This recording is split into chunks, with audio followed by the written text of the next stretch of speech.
അനുഭവങ്ങൾ എന്ന നോവലിൻ്റെ 3-ാമത്തെ അധ്യായത്തിൻ്റെ അവസാന ഭാഗമാണ് ഈ ക്ലാസ്സിൽ ചർച്ച ചെയ്യുന്നത്.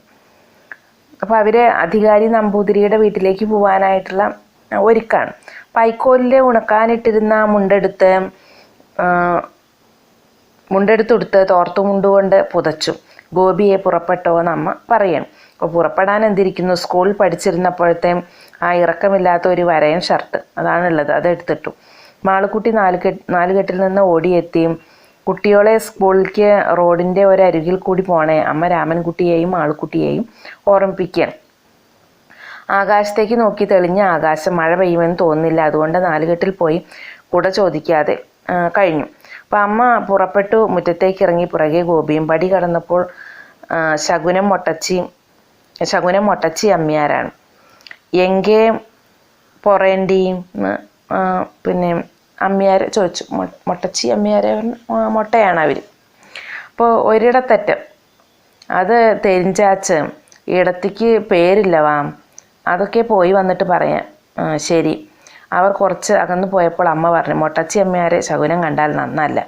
അപ്പം അങ്ങാടിക്ക് കഴിഞ്ഞ് ഒരു കയറ്റവും ഇറക്കവും പിന്നെ ഒരു കയറ്റവും പിന്നിട്ടപ്പോൾ പൊടുണ്ണി മരങ്ങൾ മാത്രം വളരുന്ന ഒരു തൊടിയും വീടും കണ്ടു. ചക്കോത്ത് തൊടിയിൽ സെയ്തലവിയുടെ വീടാണത്. തൊടിയിലേക്ക് നോക്കുമ്പോൾ തന്നെ പേടി തോന്നും. സെയ്തലവി വീട്ടിലുണ്ടോ ആവോ എന്ന് അവരിങ്ങനെ ചിന്തിക്കാം. അപ്പോൾ ഒരു ഗ്ലാസ് കട്ടൻ ചായയുടെയും 2 ചുട്ട പപ്പടത്തിൻ്റെയും ശക്തി കൊണ്ടാണ് നടക്കുന്നത്. അമ്മയ്ക്കാണെങ്കിൽ പപ്പടം ഒന്നേ കിട്ടിയിട്ടുള്ളൂ.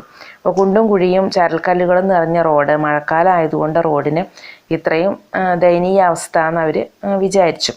ഗോപി അമ്മയുടെ പുറകെ നടന്നു. അധികാരി നമ്പൂതിരി ഇല്ലത്ത് തന്നെ ഉണ്ടാവില്ലേ ആവും.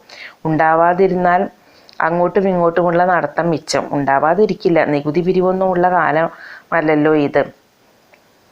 ഇനി അധികാരി നമ്പൂതിരിയെക്കുറിച്ചാണ് പിന്നെ പറയുന്നത്. ബഹുയോഗ്യനാണ് അധികാരി നമ്പൂതിരി. 10 വിരലുകളിലും മോതിരം, അരയിൽ പൊന്നിൻ നൂല്, തൊടുതൊടുത്ത നിറം, ഒത്ത ഉയരം, ഉയരത്തിനൊത്ത തടി, എപ്പോഴും മുറുക്കിക്കൊണ്ടിരിക്കുന്ന സ്വഭാവം. അപ്പോൾ പണ്ട് നാട്ടിലെ പൂരക്കാലം മുഴുവൻ അധികാരി നമ്പൂതിരിയുടെ താമസം പത്തായപ്പുരയുടെ മുകളിലാണ്. പൂരത്തിൻ്റെ തലേ ദിവസം തന്നെ എത്തും. അന്നു മുതലേ ഊണ് എമ്പ്രാന്തിരിയുടെ മഠത്തിൽ ഏൽപ്പിക്കും. ചായ പലഹാരം കൃഷ്ണസ്വാമി അയ്യരുടെ മഠത്തിൽ. ഉച്ചയ്ക്ക് പൂരത്തിന് ശേഷം എമ്പ്രാന്തിരിയുടെ മഠത്തിൽ നിന്ന് ഊണും കഴിഞ്ഞ് വന്നാൽ വൈകുന്നേരം അമ്പലത്തിലെ ചാക്യാർകൂത്ത് തുടങ്ങുന്നത് വരെ പത്തായപ്പുരയുടെ മുകളിലെ ചതുരംഗ കളിയുടെ ബഹളാണ്. നമ്പൂതിരിമാരുടെ തിരക്ക്. വലിയമ്മയുടെയും ചെറിയമ്മയുടെയും കുട്ടികളുടെ അച്ഛൻ നമ്പൂതിരിമാരുണ്ടാവും കൂട്ടത്തിൽ. കളിയോഗത്തിൽ എല്ലാവരിലും യോഗ്യൻ അധികാരി നമ്പൂതിരി തന്നെയാണ്. അപ്പോൾ അധികാരി നമ്പൂതിരിയുടെ അടുത്തേക്ക് പോകുമ്പോൾ ആ അധികാരി നമ്പൂതിരിയെക്കുറിച്ചുള്ള കുറച്ച് കാര്യങ്ങൾ പങ്കുവയ്ക്കുകയാണ് ഗോപി. ഗോപി അപ്പം അമ്മോട് ഞാൻ ചോദിക്കുകയാണ്, അധികാരി നമ്പൂതിരിയോട് എന്താ അമ്മ ചോദിക്കുക? 5 പറ നെല്ല് കിട്ടിയാൽ വേണ്ടില്ല എന്ന് തരുമോ? 5 ചോദിച്ചാൽ 3 തരാണ്ടിരിക്കുമോ? കിട്ടിയാൽ എങ്ങനെ കൊണ്ടുവരിക? അതിനൊക്കെ വഴിയില്ലാണ്ടിരിക്കുമോ? ഇല്ലത്ത് വാലിക്കാരുണ്ടാവില്ലേ? ഇപ്പോൾ ഇരുഭാഗത്തും നീണ്ടു പരന്നു കിടക്കുന്ന പാടങ്ങൾ, പാടത്തിൻ്റെ അതിരുകളിൽ വീടുകൾ, ഓടിട്ട വീടുകൾ, വൈക്കോൽമേഞ്ഞ വീടുകൾ, അങ്ങനെ വഴി യാത്രയാണ്. അപ്പോൾ അവർ പോണ സമയത്ത് അമ്മ 5 പറ നെല്ല് ചോദിക്കാനാണ് പോണത് എന്ന് ഗോപിയോട് പറയും. അപ്പോൾ കുറെ ചെന്നപ്പോൾ ഒരു ഓവുപാലത്തിന്മേൽ അമ്മ ഇരുന്നു. ഗോപിക്കും ഒന്ന് ഇരിക്കണം എന്നുണ്ടായിരുന്നു. അപ്പോൾ അമ്മ ഇരുന്നത് നന്നായി. ഗോപി ഇരുന്നു. ഇപ്പോൾ എത്ര നാഴിക പോന്നു കാണും? 4 ചില്ലുവാന നാഴിക. ഒരു ഉദ്ദേശം വെച്ചുകൊണ്ട് ഗോപി പറഞ്ഞു. കണ്ണ് ഇരുട്ടടയ്ക്കണം, വയറ്റിലൊന്നുമില്ലാഞ്ഞിട്ടാവും. അമ്മയും മകനും മുഖത്തോട് മുഖം നോക്കി. ഗോപി വിചാരിച്ചു, ഒരു പക്ഷേ അധികാരി നമ്പൂതിരി ഇല്ലത്തില്ലെങ്കിൽ ഊണെങ്കിലും കിട്ടാതിരിക്കും. എത്ര ദിവസമായി സുഖായെന്ന് ഊണ് കഴിച്ചിട്ട്. ഒരു കാര്യം തീർച്ച, ഊണ് കഴിക്കാതെ തിരിച്ചു നടക്കാൻ വയ്യ. അമ്മ ഇല്ലത്തെ ആത്തേമാരെ എല്ലാം അറിയില്ലേ? പിന്നല്ലാതെ എന്തേ ചോദിക്കാൻ? വെറുതെ ചോദിച്ചു എന്ന് മാത്രം. ഗോപിക്ക് സമാധാനമായി. ആത്തേമാരുമായി പരിചയമുള്ളത് കൊണ്ട് ചോറ് കിട്ടുമെന്നുള്ള കാര്യം ഉറപ്പിക്കാം. അപ്പോൾ അവിടുത്തെ ജോലിക്കാരികളാണ്. അപ്പോൾ ജോലിക്കാരികളെയും പിന്നെ നമ്പൂതിരിമാരുടെ ഭാര്യമാരെയും ഒക്കെ അറിയോ, അവിടുത്തെ വീട്ടുകാരെയൊക്കെ അറിയോ എന്നുള്ള ഒരു ചോദ്യം വെച്ചാൽ ആരെങ്കിലും പരിചയം ഉണ്ടെങ്കിൽ, അല്ലെങ്കിൽ ഇപ്പോൾ അധികാരി നമ്പൂതിരി അവിടെ ഇല്ലെങ്കിൽ അവിടെ ഇല്ല എന്ന് പറഞ്ഞിട്ട് അവർ തിരിച്ചു പോരേണ്ട ഒരവസ്ഥ ഉണ്ടാവുമല്ലോ. അപ്പം അങ്ങനെയല്ല, അവിടുത്തെ സ്ത്രീകളെയൊക്കെ അറിയുമെങ്കിൽ അവിടുന്ന് ഭക്ഷണം എന്തെങ്കിലും കിട്ടാതിരിക്കില്ലല്ലോ. അപ്പോൾ അതുകൊണ്ട് ഭക്ഷണമെങ്കിലും കഴിച്ചു പോരാലോ എന്നുള്ള ആ ഒരു സംതൃപ്തിയാണ് ഗോപിയിൽ അപ്പോൾ ഉണ്ടാവുന്നത്.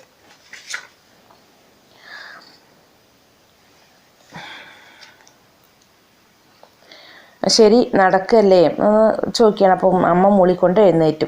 എങ്ങനെയെങ്കിലും ഇല്ലത്തെത്തണമല്ലോ, നടക്കുക തന്നെ. നടന്നു പിന്നെയും കുറേ നടന്നപ്പോൾ അമ്മ ഒന്ന് ഇടത്തോട്ട് നോക്കി. അതാ കാണുന്നതാ ഇല്ലം. ഗോപി നോക്കി. പാടത്തിൻ്റെ നടുക്കാണ് ഇല്ലം.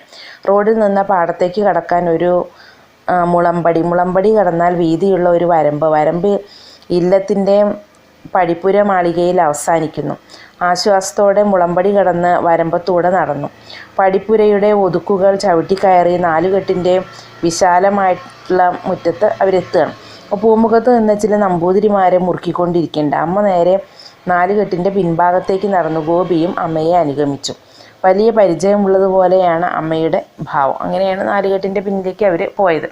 അപ്പോൾ നാലുകെട്ടിൻ്റെ പിൻഭാഗത്തുള്ള ഉരൽപ്പുരയിലേക്ക് കയറിയപ്പോൾ അവിടെ നെല്ലുകുത്തിക്കൊണ്ടിരുന്ന 2 പെണ്ണുങ്ങൾ നെല്ലുകുത്ത് മതിയാക്കി അമ്മയെ നോക്കി. എവിടുന്നാണാവോ? ഇന്ന സ്ഥലത്തെ ഇന്ന വീട്ടിൽ നിന്നാണ് എന്ന് അമ്മ സമയത്ത് മറുപടി പറഞ്ഞു. അപ്പോൾ അപരിചിത ശബ്ദം കേട്ടതുകൊണ്ടാവും അധികാരി നമ്പൂതിരിയുടെ അന്തർജനം പെട്ടെന്ന് പുറത്തേക്ക് വന്ന ഉപചാര സ്വരത്തിൽ ചോദിച്ചു, അല്ല കുഞ്ചുകുട്ടിയല്ലേ ഇത്? എന്താ അത് കഥ? എത്ര കാലമായി കണ്ടിട്ട്? ഇങ്ങോട്ട് കയറിയിരിക്കൂ എന്ന് പറഞ്ഞു. അപ്പം അമ്മ ഇരുന്നില്ല, വിനയഭാവത്തിൽ ഒതുങ്ങി നിന്നു. അപ്പോൾ ചെന്നപ്പോൾ എന്തായാലും നമ്പൂതിരിയുടെ ഭാര്യയ്ക്ക് പിന്നെ ഇവരെ മനസ്സിലായി. അപ്പം അതുകൊണ്ട് എന്തായാലും ഭക്ഷണം കിട്ടുമെന്ന് ഉറപ്പായി. അത് ഇനി വേറൊന്നും കിട്ടിയില്ലെങ്കിലും വിശപ്പടക്കാനുള്ള ഭക്ഷണം കിട്ടിയാലെങ്കിലും മതി എന്നുള്ളൊരു തോന്നൽ അവർക്ക് വന്നിട്ടുണ്ടായിരുന്നല്ലോ. മകനല്ലേ? ഗോപിയെ നോക്കിക്കൊണ്ട് ആത്തേമാർ ചോദിച്ചു. അതെ. എത്രയിലാ പഠിക്കണമൊന്നുമില്ല. പിന്നെ എന്തേ? സാധിക്കാഞ്ഞിട്ട് തന്നെ. ഗോപി ഒന്ന് ചൂളി. അപ്പോൾ മകനെ പരിചയപ്പെടുത്തി കൊടുക്കുകയാണ് നമ്പൂതിരിയുടെ ഭാര്യയ്ക്ക്. അപ്പം അങ്ങനെ പഠിക്കണില്ലേ, കഴിയില്ല, അതുകൊണ്ടാണ് നമ്മ മറുപടിയും പറഞ്ഞു. അപ്പം അമ്മ പറഞ്ഞത് പരമാർത്ഥമാണെങ്കിൽ സാധിക്കാഞ്ഞിട്ടാണെന്ന് ആത്തേമാരോട് പറയേണ്ടിയിരുന്നില്ല എന്ന് ഗോപിക്ക് തോന്നുകയാണ്. അപ്പം അവനവൻ്റെ പ്രാരാബ്ധ നിസ്സഹായത മറ്റുള്ളവരോട് പറയുന്നത് കേൾക്കുമ്പോൾ വിഷമം തോന്നുന്നു. ഉടൻ അവൻ മറ്റൊരു വിധത്തിൽ ചിന്തിച്ചു. പരമാർത്ഥം ഒളിച്ചു വെക്കുന്നതിലും അർത്ഥമില്ല. ഇപ്പോൾ ഇങ്ങോട്ട് വന്നിരിക്കുന്നത് തന്നെ പ്രാരാബ്ധം കാരണമല്ലേ? അത് മറച്ചു വെക്കാനാവുമോ എന്ന് ഗോപി ചിന്തിച്ചു. കാരണം അത് മറച്ചു വെച്ചിട്ട് ഇപ്പം എന്താണ് കാര്യം? ആരോടെങ്കിലും പറഞ്ഞു കഴിഞ്ഞാൽ എന്തെങ്കിലും സഹായം കിട്ടിയാൽ അതാവുമല്ലോ. ഗോപിക്ക് ഉരൽപുരയിലെ പെണ്ണുങ്ങളുടെ ഇടയിൽ നിന്ന് പോരാൻ തോന്നി. അവൻ പതുക്കെ അമ്മയോട് ചോദിച്ചു, അമ്മേ ഞാൻ പടിപ്പുരയിലേക്ക് പോട്ടെ? പോയിക്കോ, അവിടെ തന്നെ ഉണ്ടാവണേ, വിളിച്ചാൽ ക്ഷണം വരണം. ശരി. അപ്പോൾ അവൻ അങ്ങനെ പടിപ്പുരയിലേക്ക് വന്നു. അവിടെ ഒരാളെ കുന്തിച്ചിരുന്ന് നാക്കിൽ തുടച്ച് വൃത്തിയാക്കുകയാണ്. കുട്ടി എവിടുന്നാ വരണേ? അങ്ങാടിപ്പുറത്തുനിന്നും. അങ്ങാടിപ്പുറത്ത് എവിടെയാ? തിരുമാതാംകുന്ന് ക്ഷേത്രത്തിൻ്റെ അടുത്ത്. ഇപ്പോൾ പൂരൊക്കെ കേമാകാറില്ലേ?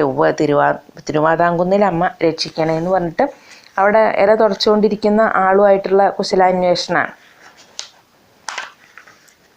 അപ്പോൾ അയാൾ തുടച്ച് വൃത്തിയാക്കിയ ഇലകൾ അങ്ങനെ പടിപ്പുരയുടെ കോണിച്ചോട്ടിൽ കൊണ്ടുപോയി വെച്ചു. എന്നിട്ട് ഇനിയും ഒരുപാട് പണികൾ ചെയ്ത് തീർക്കാനുണ്ട് എന്നുള്ള ഭാവത്തിൽ നാലുകെട്ടിൻ്റെ പിൻഭാഗത്തേക്ക് ധൃതിയിൽ പോവുകയാണ്. ഗോപി പടിപ്പുരയുടെ തിണ്ണമേലിരുന്ന് മുന്നിലെ വിശാലമായിട്ടുള്ള മുറ്റം ഒരു 100 പരമ്പെങ്കിലും നിവർത്തിയിടാം. അപ്പോൾ വിശപ്പ് സഹിക്കുന്നില്ല. ചുട്ട പപ്പടത്തിൻ്റെ ശക്തിയും എപ്പോഴോ തീർന്നു പോയിരിക്കുന്നു. അപ്പോൾ ഇല്ലങ്ങളിലെ അപ്പവും അടയും എപ്പോഴും കാണുമെന്ന് ഗോപി ഇങ്ങനെ കേട്ടിട്ടുണ്ട്. പൂണിന് മുമ്പിൽ അങ്ങനെ വല്ലതും കിട്ടിയിരുന്നെങ്കിൽ ശ്വാസം വിടാമായിരുന്നു എന്ന് ഗോപിക്ക് തോന്നുകയാണ്. എന്തെങ്കിലും കഴിക്കാനായിട്ട് കിട്ടിയിട്ടുണ്ടെങ്കിൽ. അപ്പോൾ പരിചയം ഉണ്ടെന്നൊക്കെ പറഞ്ഞ് പിന്നെ നമ്പൂതിരിയുടെ ഭാര്യ അമ്മയെ ഉള്ളിലേക്ക് വിളിച്ചു എന്നല്ലാണ്ട് വല്ലതും കഴിക്കാനോ വെള്ളം എന്തെങ്കിലും കുടിക്കാനോ ഒന്നും തന്നെ ഇതുവരെ പറഞ്ഞതായിട്ട് കേട്ടില്ല.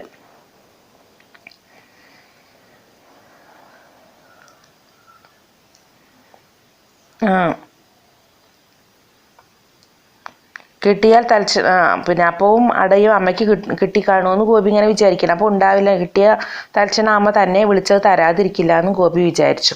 ഈ ഇല്ലത്തെ നമ്പൂതിരിമാരും അന്തർജനങ്ങളും ഉണ്ണി നമ്പൂതിരിമാരും കുഞ്ഞാത്തോലമാരുമൊക്കെയായി എത്ര പേർ കാണും? വാലിയക്കാരികളും തലങ്ങും വിലങ്ങുമായിട്ട് ഒരുപാടുണ്ട് എന്ന് അവിടെ ചെന്നപ്പോൾ ഗോപിക്ക് മനസ്സിലായി. അപ്പം അങ്ങനെ നേരം ഉച്ചയായി. നമ്പൂതിരിമാരെ ഊണ് കഴിഞ്ഞ് ഏമ്പക്കെട്ടുകൊണ്ട് നാലുകെട്ടിൻ്റെ പൂമുഖത്ത് അങ്ങനെ വരുന്നുണ്ട്. അപ്പം ഇനി അവർക്ക് ആവശ്യം വിശ്രമമാണ് എന്ന് ഗോപി വിചാരിച്ചു. അപ്പം നാലുകെട്ടിൻ്റെ കോലായിൽ നിന്നുകൊണ്ട് കുറച്ചു നേരം മുൻപ് ഇല തുടച്ച് വൃത്തിയാക്കിയ ആള് ഗോപിയെ തപ്പോട്ടി വിളിച്ചു, കൈയൊട്ടിയിട്ട് വരൂ, ഉണ്ണാൻ വരൂ എന്ന് പറഞ്ഞു. അപ്പോൾ ചെന്ന് ഉമ്മറത്ത് 10-15 ഇലകൾ അങ്ങനെ ഇട്ട് വെച്ചിട്ടുണ്ട്. എല്ലാവരും ഇലകൾക്ക് മുന്നിൽ വന്നിരുന്നു. നല്ല ചെറിയരിച്ചോറാണ്, പുളിങ്കറി, നേന്ത്രക്കായ തോലുകൊണ്ടുള്ള ഉപ്പേരി, നാരങ്ങ കറി, പപ്പടം എല്ലാം ഉണ്ട്. അപ്പോൾ അതൊക്കെ ഗോപിക്ക് വളരെയധികം സ്വാദ് തോന്നി. കാരണം കുറേ ദിവസങ്ങളായിട്ട് തന്നെ നേരം പോലെ ഭക്ഷണം കഴിച്ചിട്ടില്ലല്ലോ. അപ്പോൾ ഇഷ്ടം പോലെ മതിയാവോളം ഊണ് കഴിച്ചു. എച്ചിലില്ല തൊടിയിലേക്കിട്ട കൈ കഴുകി വീണ്ടും പടിപ്പുര മാളികയിലേക്ക് വന്നു. വീട്ടിൽ നിന്ന് പുറപ്പെട്ടതിന് ശേഷം മഴ പെയ്തിട്ടില്ല. ഇപ്പോഴും ആകാശത്തിൽ മഴക്കോളൊന്നും കാണാനില്ല. അപ്പോൾ ഇനി തിരിച്ച് വീട്ടിലെത്തുന്നത് വരെ മഴ പെയ്യാതിരിക്കുകയാണ് വേണ്ടത്. കുട ഇല്ലാത്തത് കൊണ്ട് പിന്നെ അതല്ലേ നല്ലത്. അപ്പോൾ പിന്നെ നെല്ല് കിട്ടിയാൽ അത് വീട്ടിലെത്തിക്കുകയും വേണമല്ലോ എന്ന് വിചാരിച്ചു.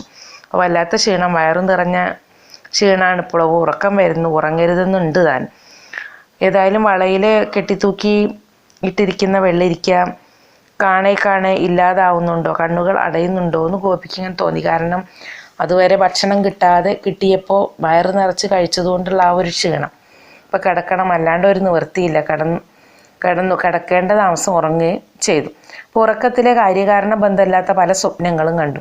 വെള്ളരിക്ക, ഉറി, പ്ലാവില തിന്നുന്ന ആടുകൾ, നാക്കില തുടയ്ക്കുന്ന വാലിയക്കാർ, വാഴക്കുടപ്പനയിൽ നിന്ന് തേൻ കുടിക്കുന്ന അണ്ണാന്, കടിപിടി കൂടുന്ന നായ്ക്കൾ, തേക്കിലയിലെ പടച്ചോറുമായി വരുന്ന അമ്മുക്കുട്ടി മാരസ്യാരെ, ഇട്ടിച്ചിരി അമ്മയുടെ മകൾ മീനാക്ഷിക്കുട്ടി, അങ്ങനെ ഒന്നിനോടൊന്ന് ബന്ധമില്ലാത്ത എന്തൊക്കെയോ സ്വപ്നങ്ങൾ ഉറക്കത്തിൽ ഗോപി അങ്ങനെ കണ്ടു. പകൽ സ്വപ്നങ്ങളാണ് അല്ലേ. ഇപ്പോൾ ഉറക്കമുണർന്നപ്പോൾ അമ്പരപ്പ് തോന്നി. പടിപ്പുരയിൽ ആരുമില്ല, വളയിൽ വെള്ളിരിക്ക മാത്രം. നേരം എത്രയായെന്ന് അറിഞ്ഞോളൂ. ചുറ്റുപാടുകളിൽ ആകെ ഒരു മൂടലുണ്ട്. അപ്പോൾ കുളത്തിൽ പോയിട്ട് കാലും മുഖമൊക്കെ കഴുകി വന്നപ്പോൾ അമ്മയും പടിപ്പുരയിൽ എത്തിയിട്ടുണ്ട്. അധികാരി നമ്പൂരിയെ കണ്ടോ? ഇല്ല, കാണാൻ പോവുകയാണ്. എവിടെ അദ്ദേഹം?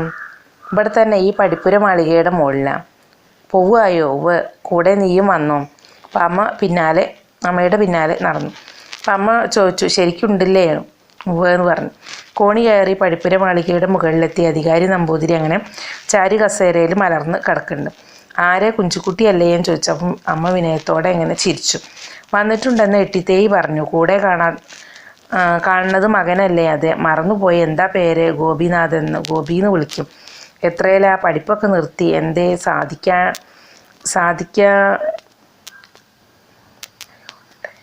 സാധിക്കായോണ്ട് തന്നെ. അപ്പോൾ മൂത്ത മകൻ എവിടെയപ്പോൾ? അവൻ പാട്ടിലാണെങ്കിൽ ഞാനിങ്ങനെ കഷ്ടപ്പെടണം. ആള് മൊശടനാ, നാട്ടിലില്ലേ? അപ്പോൾ ഒക്കെ കൃഷ്ണാർപ്പണം വെച്ച് പട്ടാളത്തിൽ പോയി. കൃഷ്ണാർപ്പണം എന്ന് പറഞ്ഞാൽ ഒക്കെ കൃഷ്ണന് കൊടുത്തു എന്ന് പറഞ്ഞാൽ ഒക്കെ ഇല്ലാണ്ടേ ആക്കിയിട്ട് പട്ടാളത്തിൽ പോയി മൂത്ത മകനെന്ന് അമ്മ പറഞ്ഞു. പണമൊന്നും അയക്കാറില്ലേ? പണം അയക്കണോ? ആർക്ക്? എനിക്കോ? അതിനൊക്കെ ഞാൻ സുഹൃതം ചെയ്തിട്ടുണ്ടോ? അമ്മ പൊട്ടിക്കരഞ്ഞു പോയി. കുറച്ച് നേരത്തിന് ആരും ഒന്നും സംസാരിച്ചില്ല.